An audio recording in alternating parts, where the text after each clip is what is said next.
Paris ఒలింపిక్స్లో చివరిదాకా పోరాడింది. 50 కేజెస్ రెజ్లింగ్ ఈవెంట్లో డిస్క్వాలిఫై అయింది లాస్ట్లో. దానికి కారణం 100 గ్రాములు వెయిట్ ఎక్కువ ఉందని చెప్పి ఆమెని డిస్క్వాలిఫై చేశారు. చాలా డిసప్పాయింట్ అయింది, డిప్రెషన్లోకి వెళ్ళింది. కానీ ఓటమిని అంగీకరించలేదు. పాలిటిక్స్లో జాయిన్ అయింది. జాయిన్ అయిన తర్వాత అతి కొద్ది టైంలోనే హర్యానాలో జులానా కాన్స్టిట్యున్సీ నుంచి ఎమ్మెల్యే అయింది.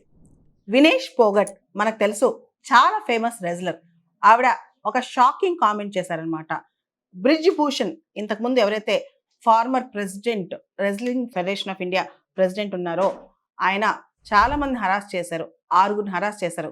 దానిలో నేను ఒక్కదాన్నే. సుప్రీంకోర్టు గైడ్లైన్స్ ప్రకారం అందరి పేర్లు బయట పెట్టకూడదు, ఐడెంటిటీ అసలు తెలియకూడదు, కాబట్టి నేను చెప్పట్లేదు. కానీ చాలా పెద్ద తప్పులే చేశారన్నట్లు ఆవిడ షాకింగ్ స్టేట్మెంట్ ఇచ్చారనమాట. మనం చూస్తే బ్రిజ్ భూషణ్ పైన ఇంతకుముందు ఆయన రెజ్లింగ్ ఫెడరేషన్ ఆఫ్ ఇండియా దానికి సంబంధించి ప్రెసిడెంట్ అనమాట. ఆయన పైన ఇంకా క్రిమినల్ కేసు పెండింగ్లో ఉంది. అక్కడ మనం చూస్తే కనుక సుప్రీంకోర్టు గైడ్లైన్స్ కూడా చాలా ఉన్నాయి దీనికి సంబంధించి. ఎవరైనా విక్టిమ్ కేసుకు సంబంధించిన విక్టిమ్స్ ఉంటే వాళ్ళ పేర్లు బయట చెప్పకూడదు అనమాట.